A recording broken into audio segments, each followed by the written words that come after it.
बर्बाद जमहूरियत करने को एक ही ज्ञानेश काफी है। हर शाख पे ज्ञानेश बैठा हो, अंजाम जमहूरियत क्या होगा। अभी कुछ महीनों से लगातार राहुल गांधी कांग्रेस पार्टी सबूतों के साथ सवाल पूछ रही है, चुनाव आयोग से सवाल पूछ रही है। भारतीय जनता पार्टी प्रयास करती रहती है जवाब देने का, नहीं दे पाती। अब भारतीय जनता पार्टी ने एक प्रॉक्सी कैंपेन शुरू किया। 272 तथाकथित प्रतिष्ठित नागरिकों से एक चिट्ठी लिखवाई राहुल जी को। उस चिट्ठी में कोई तर्क नहीं मिलेगा, कोई तथ्य नहीं मिलेंगे, कोई जवाब नहीं मिलेंगे। उस चिट्ठी का लब्बो लबाब, उसकी भावना यह है कि जो चल रहा है उसको चलने दो, पर्दे में रहने दो, पर्दा ना उठाओ।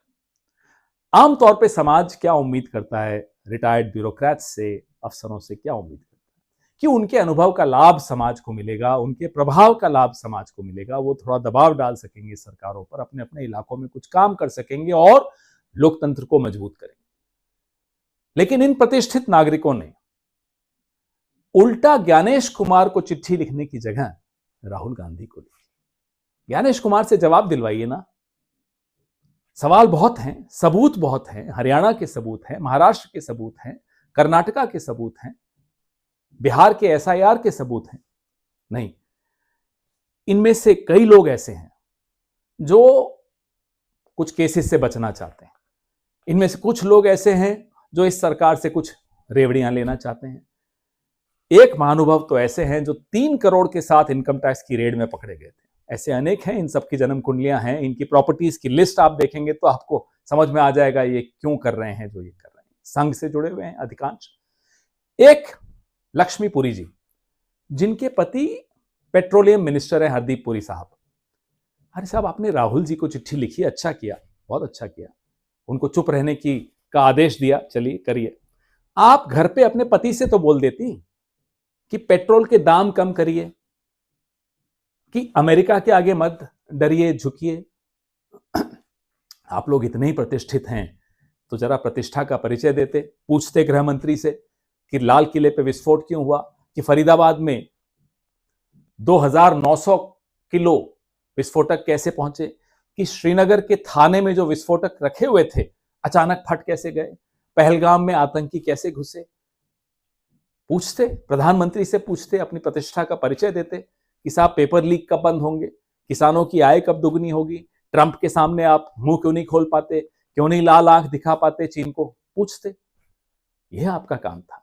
लेकिन नहीं, पूछिए पर्यावरण मंत्री से, जानते हो अगर उसका नाम क्या है तो पर्यावरण मंत्री से पूछिए कि ये दिल्ली की हवा में इतना जहर क्यों घुला हुआ है, क्यों हमारे फेफड़ों के साथ आप मजाक कर रहे हैं, क्यों हमारी जिंदगी आधी कर रहे हैं।